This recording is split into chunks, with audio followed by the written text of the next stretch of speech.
सफला एकादशी 2024 पौष माह कृष्ण पक्ष की सफला एकादशी की महिमा, कथा और 2024 में व्रत रखने का दिन, तारीख तथा पूजा का शुभ मुहूर्त जानें।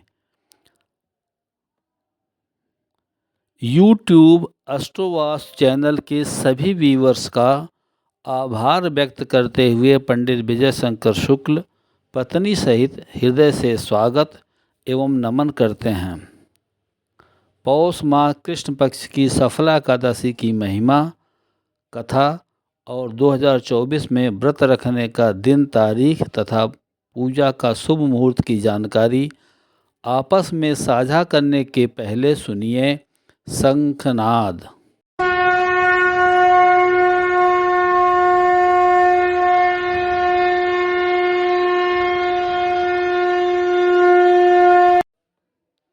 शंखनाद के बाद प्रथम पूज्य भगवान गणेश वंदना। श्री गणेशाय नमः। ओम गंगणपतये नमः। वेलकम व्यूअर्स, मैं पंडित विजय शंकर शुक्ल सभी गुरुजनों, भगवान श्री गणेश, माँ सरस्वती की कृपा एवं आशीर्वाद से आप सबके साथ एस्ट्रोवाच चैनल पर डिस्कस करता हूँ।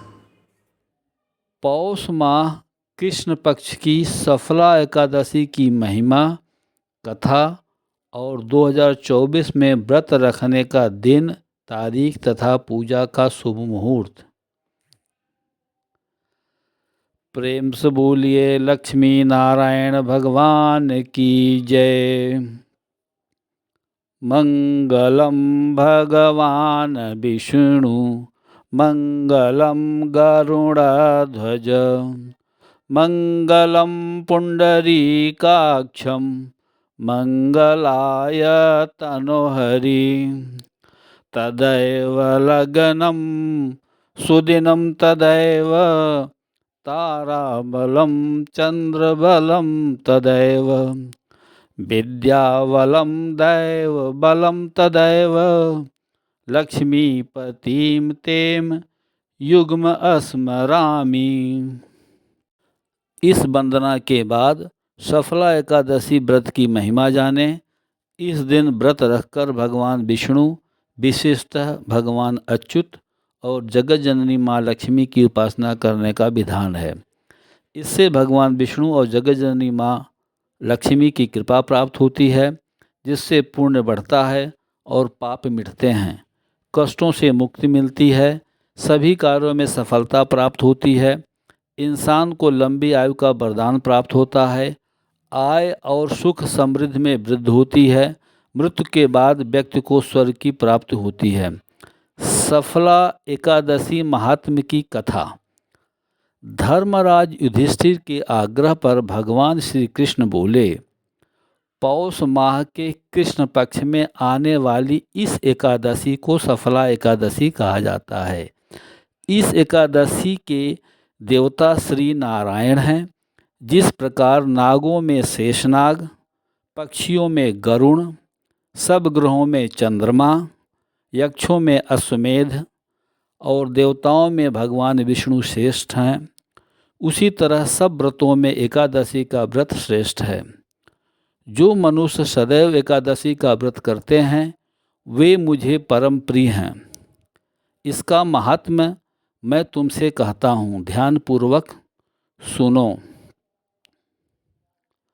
भक्त वत्सल भगवान श्री कृष्ण कहने लगे कि धर्मराज, मैं तुम्हारे स्नेह के कारण तुमसे कहता हूँ कि एकादशी व्रत के अतिरिक्त मैं अधिक से अधिक दक्षिणा पाने वाले यज्ञ से भी प्रसन्न नहीं होता हूँ।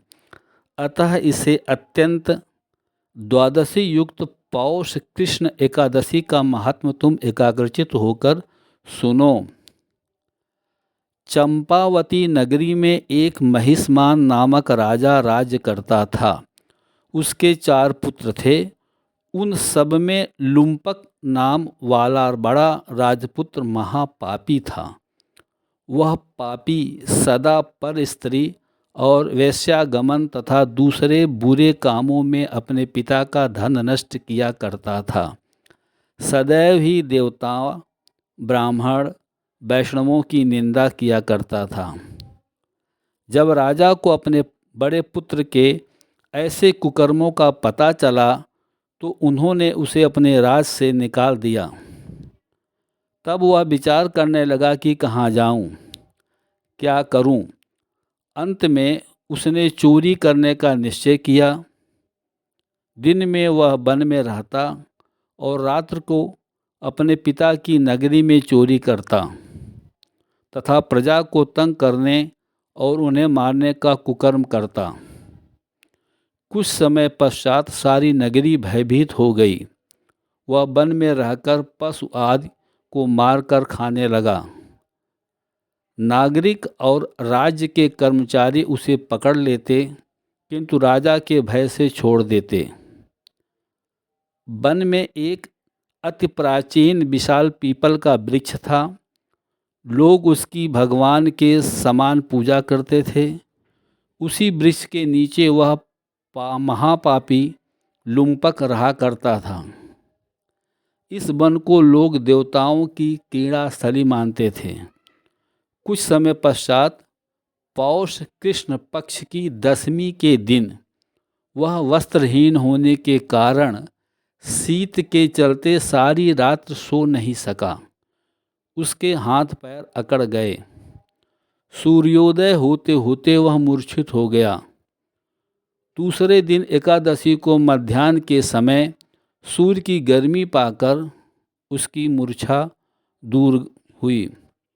गिरता पड़ता वह भोजन की तलाश में निकला। पशुओं को मारने में वह समर्थ नहीं था, अतः पेड़ों के नीचे गिरे हुए फल उठाकर वापस उसी पीपल वृक्ष के नीचे आ गया।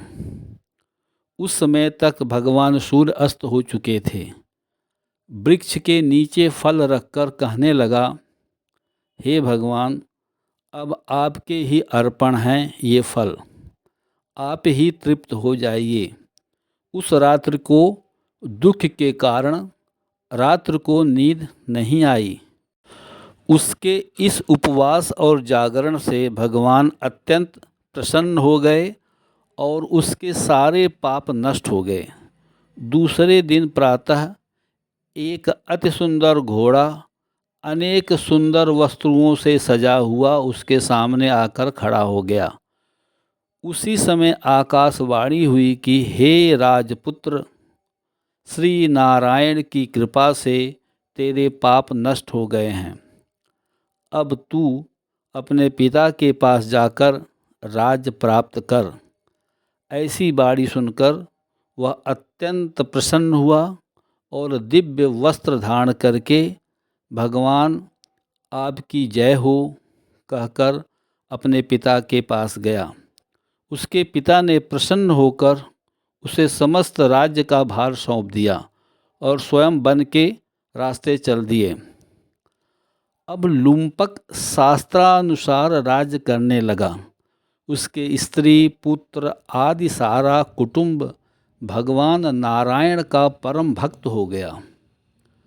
वृद्ध होने पर वह भी अपने पुत्र को राज्य का भार सौंपकर वन में तपस्या करने चला गया और अंत समय में वैकुंठ को प्राप्त हुआ। अतः जो मनुष्य इस परम पवित्र सफला एकादशी का व्रत करता है उसे अंत में मुक्ति मिलती है। जो नहीं करते वे पूंछ और सींगों से रहित पशुओं के समान हैं। इस सफला एकादशी के महात्म को पढ़ने से अथवा श्रवण करने से मनुष्य को अश्वमेध यज्ञ का फल मिलता है। सफला एकादशी व्रत के दिन, तारीख तथा पूजा का शुभ मुहूर्त। पौष माह के कृष्ण पक्ष की सफला एकादशी व्रत 26 दिसंबर 2024 दिन गुरुवार को रखा जाएगा।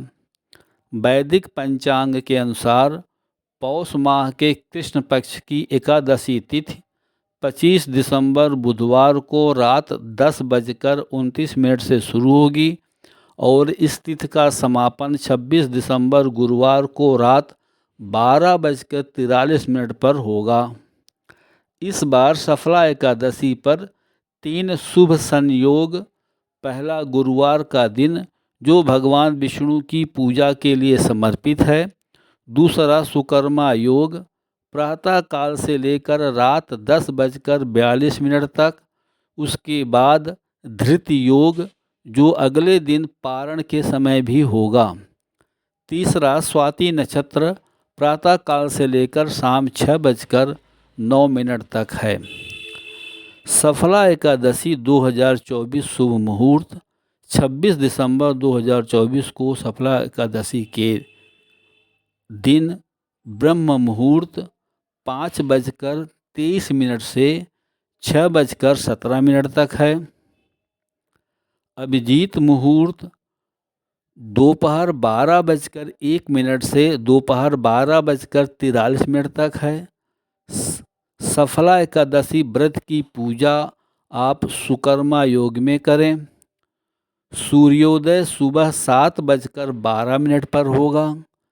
शुभ मुहूर्त सुबह 7:12 से सुबह 8:30 तक। लाभ मुहूर्त दोपहर 12:21 से 1:39 तक। अमृत मुहूर्त 1:39 से 2:56 तक। शुभ मुहूर्त शाम 4:13 से 5:31 तक। अमृत मुहूर्त 5:31 से सुबह 7:13 तक है। सफला एकादशी 2024 पारण समय। सफला एकादशी व्रत का पारण 27 दिसंबर शुक्रवार को सुबह 7:12 से 9:16 के बीच करने से शुभ फल प्राप्त होगा।